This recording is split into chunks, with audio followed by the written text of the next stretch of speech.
Cup of Bull. I'm Patrick Fontana, founder of the firm. I'm here with our Director of Planning, Michael Dunham, and today's Cup of Bull topic is moves to make in a market downturn. Cheers. And we're going to run through these options of what to do as the market moves. Michael, hit us up with the first one. Yeah, so to start, I'm going to pull up on the screen now what we call the red dot chart. And so this is something that every time we meet with clients, we take a look at it, and it shows a number of red dots across the screen. Those red dots represent the low point in the market. And so you'll notice that every year the market is down at some point in time. There's always a red dot. And we would encourage that instead of looking at those red dots, those downturns as periods where it's emotionally difficult, if you can be intentional around how you design your investment portfolio and what money you invest, you can look at those red dots as opportunities. And so we're going to go over some of the ways that you can take advantage of those opportunities. The first would be rebalancing your portfolio. So if you think about your investment portfolio as a pie, and each of your investments make up a piece of the pie that should have a specific size or weighting, those pieces of the pie are going to fluctuate at different rates. And just because the U.S. stock market is down doesn't necessarily mean that all of the pieces of the pie are down. Some of them may be down more or less. Some of them may not be down at all.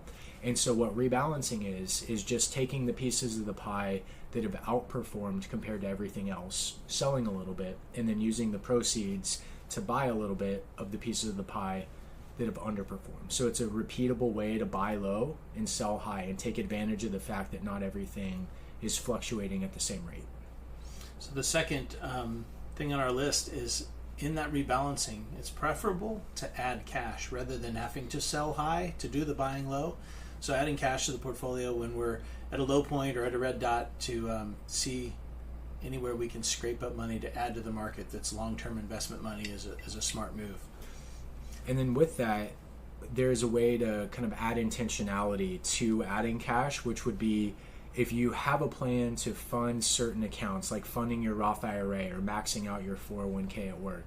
If you haven't done that when a red dot occurs, it's a good time to front load those tax-deferred accounts and take advantage of the fact that the market is down. So for example, if your plan is I'm going to put $8,000 into my Roth IRA this year, but we haven't funded it, if you have the cash to do so during a red dot, that's a great time to go ahead and fund the Roth IRA, and then the growth when the market does inevitably recover will be tax-free because the money's inside of your Roth IRA.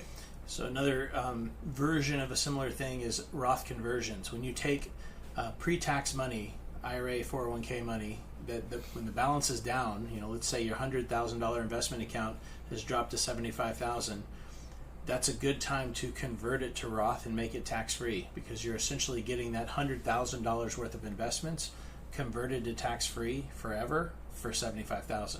So taking advantage of that downturn is called a Roth conversion, and it's a smart thing to do in a downturn. And on a similar note, if you are an individual that's of required minimum distribution age where you're forced to take money out of your IRA every year, a lot of the clients that we work with are in a position where that required amount is more than they need to live off of. And what happens is it gets taken and moved over to their investment portfolio, their taxable account, where it remains invested.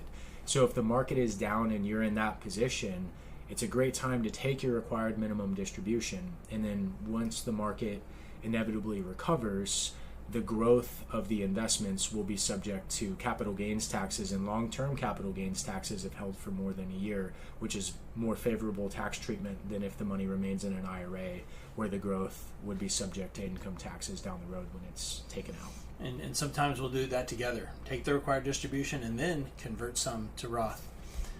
The next on the list is tax loss harvesting. So looking at your holdings and seeing, is there a tax advantage of us reaching in and selling an investment at a tax loss to harvest that loss? And we can buy back the same investment 30 days later, but that tax move can have some real tax benefits. And then the last on our list, Michael? Is gifting to family members. So if you're in the fortunate position where you are trying to get money out of your estate, the annual exclusion for 2024 is $18,000. For 2025, $19,000. Many people gift cash. They'll write a check to their kids or their grandkids. Another way to do it is gifting shares of stock. And what happens is they look at the value of the stock on the day that it was gifted. And so you could gift $18,000 in 2024 worth of stock. And if you do that when the market's down, that allows you to gift more shares while remaining under the exclusion limit. Perfect. Thanks. Our topic today, what to do in a market downturn, some ways to take advantage of it, and good job, Michael. Cheers.